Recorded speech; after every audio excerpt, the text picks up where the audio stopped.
Hello and welcome back to the channel. Today I'm playing 3-check chess, where you win by putting your opponent in check 3 times. My goal is to win 3 games. Let's get started with game number 1. I've actually been meaning to play this since I started this variant series because I've actually played this in person and I got destroyed. So hopefully this is like my comeback arc because I just have to stay out of check. How hard can that be? We've got a bishop on c4 threatening check on f7, and then I'm sure there's funny ideas where the queen comes out and gives a second check, and then you sack the queen for the third check. So we definitely can't allow that. If I play d5, there's takes, and then there's a check on b5, so I can't play that either. Let's go e6 for now. Okay, we get queen to f3, pre-moved as well, which is mildly amusing. Let's go ahead and offer queen trade. We'll get ourselves out of a lot of trouble, I'm sure, if the queens are off the board. So we'll go ahead and trade queens. And now I just have to watch out for what different ways he can put me in check. This knight is miles away from putting me in check. This bishop has no way in because of the way I've placed my pawns. And this knight is decently restricted as well. No clear way for it to deliver check either. I should be fine here. I'll just play bishop to e7, I guess. Okay, we get d3. Clearly he's just developing his pieces. And maybe I should go for a flank push here. I'm going to play b5. Try to grab some space on the side. Really no point in going for center pushes if it's going to expose my king anymore. So I might as well go for side space. Let's play now a5. Might as well threaten to trap the bishop. Sure, a3 or a4 is necessary here, which is exactly what he plays. We'll play b4 and push the knight back. And now we actually have a way to get the bishop out as well, which is good. Okay, we get knight to e2. I'm trying to be very conscientious of every move, how it could lead to a new path to the king. But this move seems to not really do anything new. So, bishop to a6. We'll just finish our knight development here. Knight to d4. I'm not really sure what the future of that knight is. We could play c5 here as well, but the knight here takes. Isn't really convenient, so we'll just play knight to f6. Okay, bishop to g5 hits the knight. We'll go ahead and boot the bishop, just for funsies, really not because there's any real threat. Okay, he takes the knight. Let's go ahead and take back with the bishop. And then we get e5, so bishop right back. I've used up a lot of time just mulling over the position. We'll go ahead and castle. So I'm going to try to pick the pace up a little bit here now that we've mostly cleared out of any danger. Maybe c5, knight to c6, d6, just kind of start grabbing some more space. Okay, we get c4, and en passant is always a good idea. Don't take that advice. We do get that recapture. Let's push. Should I push c5? Because then knight b5 takes. And then this pawn is isolated, and this pawn can be supported, which really I'm not all that happy with. Oh, there's a free pawn here. I'm just staring at it. Okay, well, let's take that. I'm sure I can reroute the bishop to g6, where it's much more active. Okay, we get c4. I'll go ahead and defend this pawn before developing my knight. And I'd love to put it on b4 because it's a very solid outpost. Okay, we get knight back, which unleashes the rook, but I don't think that actually has any consequences. So knight to a6. This has gone from 3-check to more of like a normal chess game. Knight to f4 hits the bishop. I don't really want my bishop to be captured, and then my pawn's doubled, so I'll just move it back. Okay, we'll go ahead and line up the rook on the open file, threaten the bishop. Rook to a3 is free, so we'll go ahead and take that. And he still has to deal with the bishop. Okay, bishop finally goes back. We'll dive into the second rank. And now I just have to be aware of, 3-check tricks, basically. If there's any tricks where you can put me in check 3 times in a row, I have to be well aware of those. That is a free bishop, which I will accept. And at this point, I really just want to trade pieces. If I can trade pieces, then I'll have, a rook and a bishop left over. So that will put me in a great position to finish him off. Let's play this. Is that too creative? If he takes, I get 1 check. He defends, I get 2 checks, right? And if he defends with the knight, then I sack for the second check and then go 3rd check with this rook. So that should be working. Let's play that. I have 38 seconds. I'm spending way too much time talking. Okay, knight to g4. Let's go ahead and dive in for the trade. He will get 1 check on me here if he would like, but it's going to be very difficult for him to get 2 more checks. Not to mention I'm threatening a check of my own, so he really has to take here. Okay, he takes. I'll go ahead and recapture. He gets that first check. Okay, he's threatening to come in for a second check. He's definitely going to fight tooth and nail for this. How do I get my king out of this? I may have overcommitted here. I have to move my king because there's a check here. What if I move him over? The knight here, I move him here. Check, I move this way, and I think I escape. I hate that I've landed in this position, but I should be able to wiggle my way out of it. Okay, and then I just have to not be checked any more times. If I can manage that, I'll be okay. All right, king here. I'm down to 12 seconds as well, which is really not great. I'm sure he'll play check, I'll move back, and then if I can just not get checked again, I'll be fine. I'm looking to take here. Okay, he's looking for check. I'll just shuffle over. Oh, but then if he takes, then there's this check. Okay, I have to move up now, and I think I've saved this now. 10 seconds left on the clock is not a lot of time. Oh, there's this now. I'll move this way. Okay, now I think I'm okay. God, I hope I'm okay. Okay, knight comes here. I think I can just take this, threaten this check. Okay, so he's threatening to take here. I'll go ahead and move to c7. I'm 3 squares away, so he's at least 3 moves away from giving check again. Or rather 2. I have 3 seconds left on the clock, which is not great. Let's go ahead and pre-move this. What if he moves the king over though? Okay, check. I'm gonna play the bishop here, and I'm just gonna try to get any check that I can muster, basically. I have 4 seconds left on the clock. There's not a lot of time here for me to dilly-dally. I have to be way better about the clock usage in the next game. But here I can pretty much just sacrifice for the 3 checks, and I should be totally winning. Right, we even have check and then check. Everything is winning here, check. We'll go ahead and pre-move. And checkmate, nice. Well, not checkmate, but third check, which is the equivalent of checkmate in this variant. Nice. Okay, I went way too low on my clock on this one, but I did learn a lot about the game, right? It doesn't really matter how much material you have if your king's position is weakened, right? Because we were in a critical position there for a very, very long time. We did manage to win the game anyways, so we have 1 win under our belt. Let's move on to game number 2. All right, game number 2. We get the black pieces again, which is not something I'm particularly happy about, but I'm sure we'll be okay. Let's play c6 again. Feel like that worked out for us, and then e6. If queen to f3, we'll offer the same queen trade, and then we can kind of play the same idea that we did last time. d4 is a lot more aggressive than our last opponent. Let's play b5. Oh, there's even a check here, I've just noticed.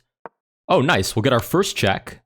Oh, this is sweet. This is actually excellent. Oh, king to f1. I'm gonna play b4, looking for this now.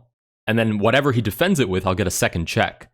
So if he doesn't notice this, then I'm in the running for a good check, but he does. Bishop to c4. Let's play this. We're still threatening check. If he takes, I take with check, and then again, the same tactic.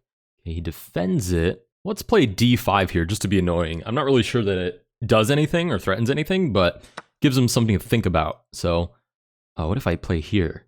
Gives away the bishop with check. I take back. Gives away the queen with check. I take back, and I also get a check, and then I'm just up material. So that's totally worth it for me. Not totally worth it for him, because we end up with the same number of checks, 1 each, and I'm just up material. Okay, bishop to d3 now. Let's go ahead and just develop, and I'd like to play bishop e7 and castle here, sooner rather than later. Although, maybe castling is a little bit overrated. Maybe knight to d7 is actually better. Because if I play knight to d7 and then bishop e7, I have a nice number of pieces around my king. It's decently difficult to give check in that position. Whereas if I castle, there's crazy ideas like sacrificing and then queen check, and I'm not really in the mood to deal with all of that. So, knight to d7. In fact, if he takes this knight, I'll just recapture. Okay, knight to f3. We'll go ahead and play bishop to e7. We'll see what my opponent plays here. Oh, wait, I've just hung this bishop. Oh, and my opponent hasn't noticed. Oh, goodness. Okay, my opponent just plays king to g1. Let's go ahead and trade off that little issue. Oh my goodness, that was actually terrible. I got so distracted thinking about how I was going to defend my king, I didn't even notice that bishop was free. Well, we're back to it now. My opponent recaptures with the queen. Let's play h6 to boot the bishop. And I'm kind of hoping my opponent will take the knight so I can take back and then play on the open file. That would be actually pretty spectacular. Okay, we're going for that. Not to mention that now my opponent can't play knight to e5 or knight to g5. We've restricted some of its moves.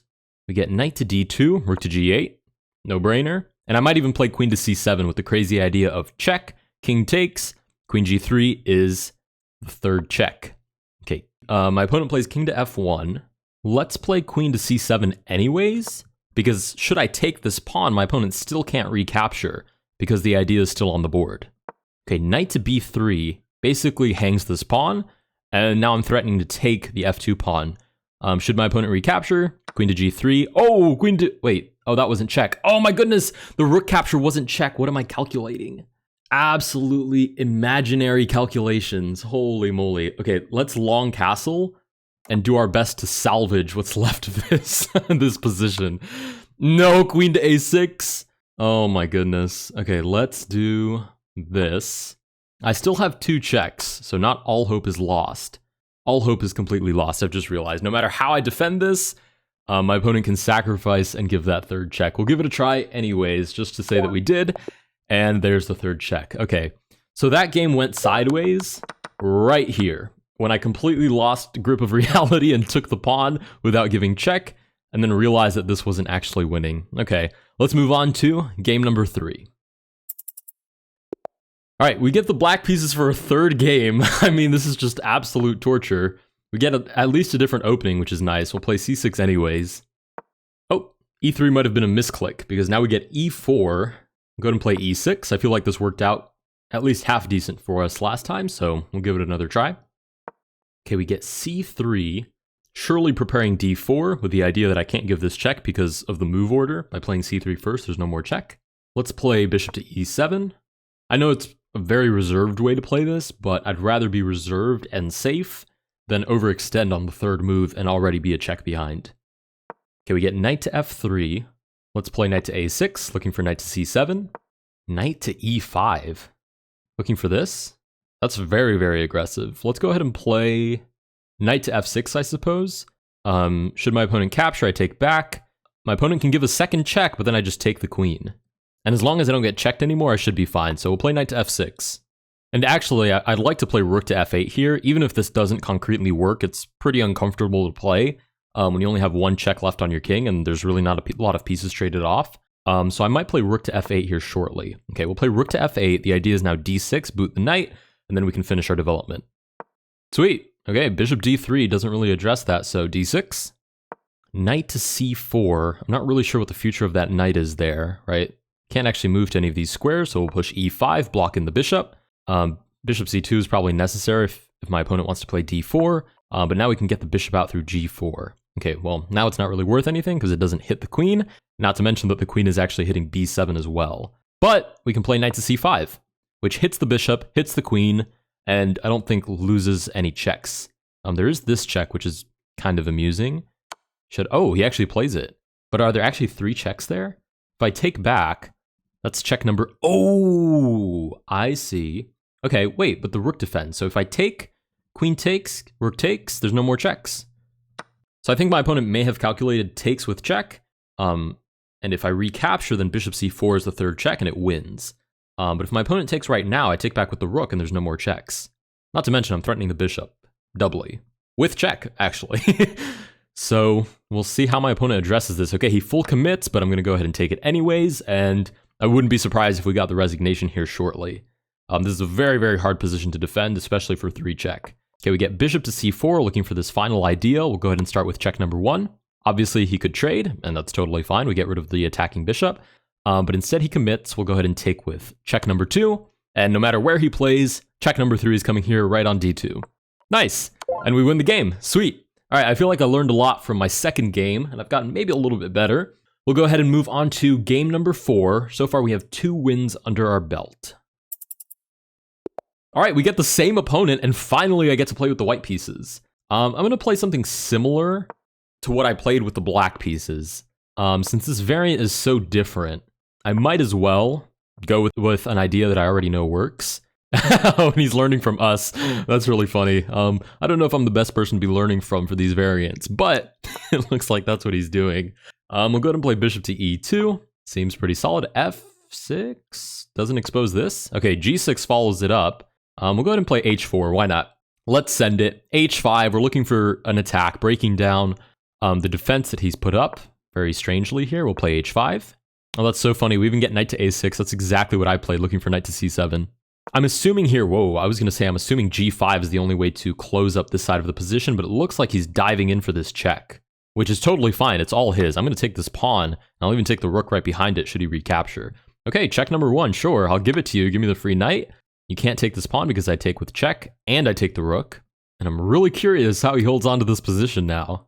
It's a little bit difficult to untangle from because it's not really a setup that I created to create an attack. It was more of a setup to huddle up all my pieces until I was ready to attack. We get h5 here. We'll push g7 with the threat of check on g6. Okay, check number 1. Okay, the king shuffles over. Let's play this little suspicious move, looking for bishop to a3 with check number 2. Ah, he blocks our idea, but we can still play bishop to a3 because the knight is pinned and we're threatening check again. So I'm sure d6 here is necessary. Okay, we do get d6, and I wonder if I can just play knight here. My opponent can't actually take this bishop because there's check. If the queen recaptures, then there's check, and that's check number 3, which wins us the game. So we'll go knight to d4 and really stress test his 4-pawn wall.